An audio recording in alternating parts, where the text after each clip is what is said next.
The reason I wanted to be part of this production, well, first of all, Wren Brown called me, and I'm an admirer of his work, and I've known him for some years now, and I couldn't say no to Wren. But also, once he told me, about the story and all of that, I'm a big fan of Billie Holiday. I've done a show before about her music, and I just fell in love from the very first time I heard her music. Songs like "God Bless a Child," and so she's one of my, I would say, musical heroes. He's actually promoted this event to this particular bar and trying to get her extra money. From what I understand, this is her third show of that night, and it was very typical of her sometimes after she's done a gig to go to these small spots with the pianist and do a gig and make some quick money.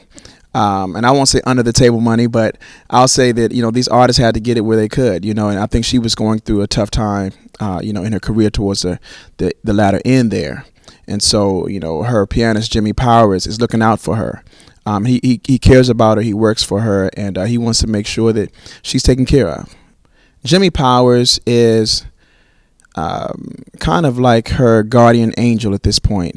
He makes sure that she has everything she needs, that she's well dressed for her gigs, that musically, she's in good voice. Even when she's dealing with I would say even the legal stuff, he wants to protect her. He wants to protect Billie, and he loves her too. He's also her lover, and he admires her, but at the same time, he just makes sure that she has what she needs at all times, and he won't let her fall. He won't let her fall, and so it's as far as the story, you see them coming in.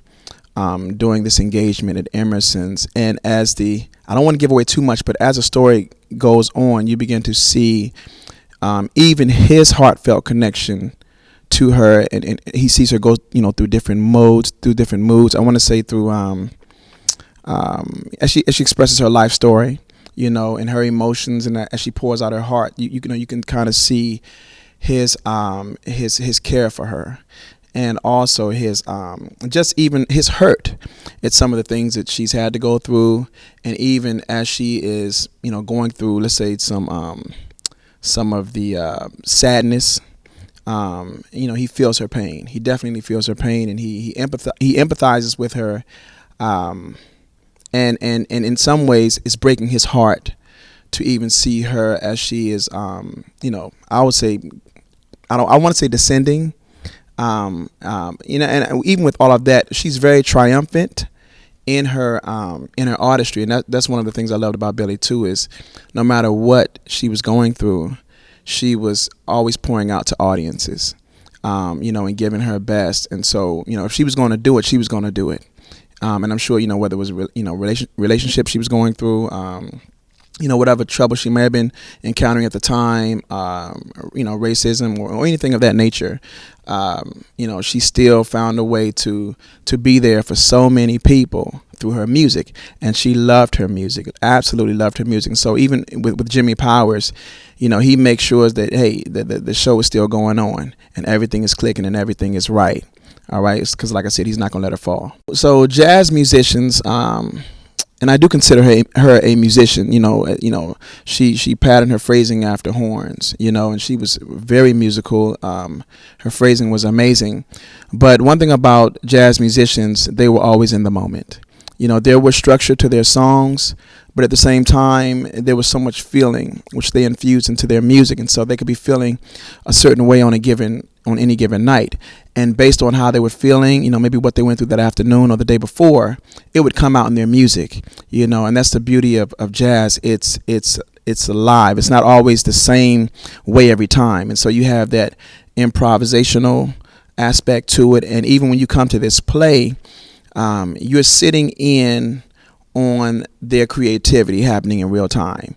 You will recognize some of the songs, but at the same time, we take on that spirit of jazz, jazz musicians, of which I am already, and I understand that, and I love that. And what it allows you to bring personality and different colors into the music as you feel them, and so and Billie Holiday was one of the best ever to do that. And Karole, she's an awesome musician. She's really taken this artist, Lady Day, and really personified her spirit. And Karole and I, we both love to work, And so, we got together on the music, and at the same time, she's taking experiences in her own life, Karole, and I'm sure, relating to to Billie Holiday, and so it's a wonderful thing to see, and you see them even as she's telling her life story as Lady Day. You kind of see how the music comes in and almost echoes whatever she was just talking about. The music personifies the story. And even when Jimmy Powers does a little number midway through the show, same deal. He's telling the story. It's never just music and we're just performing. There's always a kind of biographical component that you hear in the music. So even the notes, and even with her voice, she's expressing, her journey. I don't know if Jimmy Powers is a real life person, but, he can embody many pianists of that time. Now, as far as for Billie Holiday, is there any pressure? I'll put it like this. It's a lot of respect and a lot of humility that you have to approach this kind of project with. Because she's such a legend and a transcendent talent, you have to do your due diligence. You have to, study the music. You have to get familiar with that era. And you have to, get into the spirit of it, as I'll say, because I know some people like to copy and all of that, but we didn't want to get into that. We wanted to more get into the actual feeling, their instinctive kind of traits. And so I don't see it as pressure. I personally see it as a joy to be able to explore this music and to live with it every day, and then to present it to audiences. And so, I'm a lover of music. I'm a great lover of jazz. And so to me, this was like an opportunity that I just could not pass up. And I relish it every day. I'm thankful for being a part of this, for Wren calling me and Karyn and those guys trusting me, with such a work. And I know as we as artists, as we enjoy the project, I know audiences will too. And so, that's pretty much it. I think when you're doing even this kind of music and even jazz, you can't approach it from a pressure kind of standpoint. Jazz musicians, especially of that era, they're very cool. They're very distinguished and royal in their nature. And so, if you're going to embody all of that, you got to, you have to have a certain vibe, right? And so that's my feeling on that.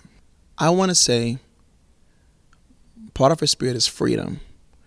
No matter what the limitations were of even racial segregation and racism at that time, and some of this really unfair situations that were going on, even with her personally, she was able to rise above it all as a queen, and she was able to shine. I mean, you're talking about someone who was, pretty much, she raised herself, and having to, work in, essentially, whorehouses, early on, and things that she's been through, as a child, for her to overcome those circumstances, to become what she became, I believe is one of the most triumphant stories ever. And even musically, what she was able to accomplish with no formal training, she was really gifted. And even through, abuse and things that she went through, she maintained her love for the music, and I believe her love for audiences, and even dealing with, maybe addiction and things of that nature, all of that, she still did not let it stop her from, expressing herself. She was one of the co-writers of, God Bless the Child, and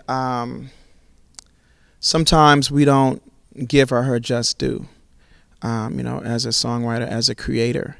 And even she revolutionized phrasing for singers. And her tone was so distinct. It was so different. There's only one Lady Day. And, people can try to copy, but when she put her thing on it, as I'll say, it was unforgettable. And sometimes even being like either a little bit ahead or behind, she kind of relaxed on it more, on her phrasing. And her sense of timing was incredible. And so to me, I feel like she would compose on the spot. She would have the notes, but she would add her little, like a great jazz, saxophone player or trumpeter. And I think that, she will get, she needs to get more credit for that. And I want to, people know who she is, but I do believe there are so much going on today. So so many things out there in the media and all of that. I am excited about audiences now, especially on the younger side. I'm a teacher. I teach a lot of youth, being able to experience this great musician, this great artist, and understanding her contribution to music, understanding her contribution even in business. I mean, she was one of the highest paid artists, at one time, doing so many big gigs, Carnegie Hall, and performing so many places. So she was to me, she was also a trailblazer, and she would not let anybody tell her what she could not do, and what she wasn't going to do. And so I know you asked me earlier about her spirit, defiant too, very defiant. She was not going to take no. She wasn't going to just walk away. She was going to find her way in, and even when they were trying to restrict her, she still found a way to to shine. Karole is amazing. I saw her a little bit as she was working through her with her voice, and even speaking voice, and even singing. And from the first time I was rehearsing with her, you could tell she was already in that mode. She was already getting it. And each day I've seen her just grow even more into the spirit of Billie Holiday. But one thing about Karole, she's her portrayal is very real. It's very real. So she's expressing the heart of Billie through her music. And we already know that Karole's voice is absolutely amazing. And I know she's done so many other projects. I saw her once in Porgy and Bess, and she was absolutely killing it. And so I know what she can do. But to work with her, she's very easy to work with. She makes it, if she has any kind of, I'll say this, she allows me to create and kind of go back and forth with her, between the piano and the voice, and it's an awesome synergy there.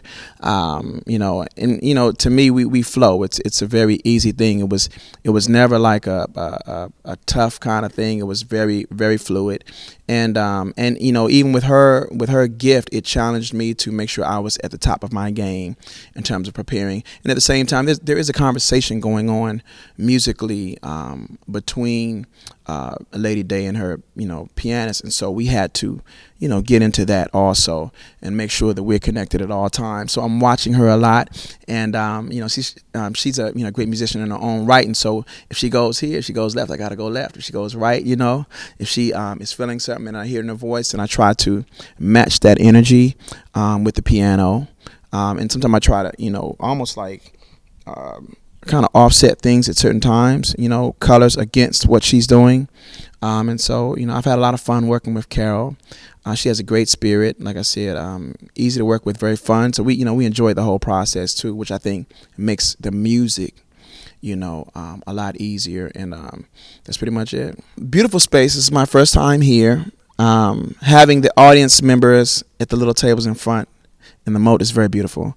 It feels, when I'm down there, it feels like I'm actually in the bar. It feels good.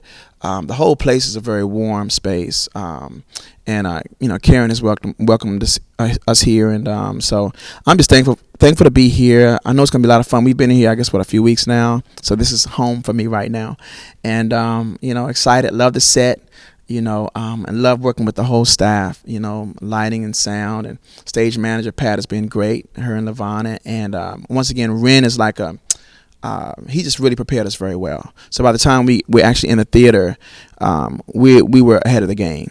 So we were able to actually kind of, sit in it, sit in the story and add little nuances. Even once we got here, add some things. And so I've had a great time working here. Hopefully, and we'll see, hopefully we'll get a chance to do it again, here and in some other places, yes. What do I want the audience to get out of this production? I want the audience to go on a journey with us and to listen, to laugh, to cry if they feel like it, to really come with an open mind, an open heart. Even when if you already know the story of Lady Day, there are definitely going to be some elements in this show that are going to move you in a way that unlike before. There are going to be some elements that are going to touch you. There's a lot of history there. There's some things in her story that I've never heard before, but I learned in this particular play. And so I think our audience is going to historically, be educated, but also they're going to be moved in a very profound way, because even her humanity, just her reaction and how she was able to respond to her life's challenges, and even the challenges of that era is amazing to see. And I think audiences are going to leave here, I believe, having a new level of respect, understanding, and admiration for Lady Day. Like I said, she's a legend, and to me, if you're a lover of music, she's had such a wide-reaching influence on music, not just jazz. And so, like, if you have a favorite maybe R&B singer or pop singer, trust me, if you go back down the line, they were influenced either by someone who was influenced by Billie Holiday, or they were influenced directly by her. And so to me, it's a musical story, but it's also a great life story. And I think some of the things that were happening in her time, some of those things have come full circle. And so I think there's a lot to be gained from coming to a show like this. And on top of it all, it's extremely entertaining. And that's one thing I love about Billie too. And no matter what, she was always a great entertainer, and she hung with jazz cats, who were just the best entertainers around. They knew what they were doing, and they had a way of bringing style and flavor to the public, to the point that if you saw them one time, you had to see them again, and they always left a mark on you.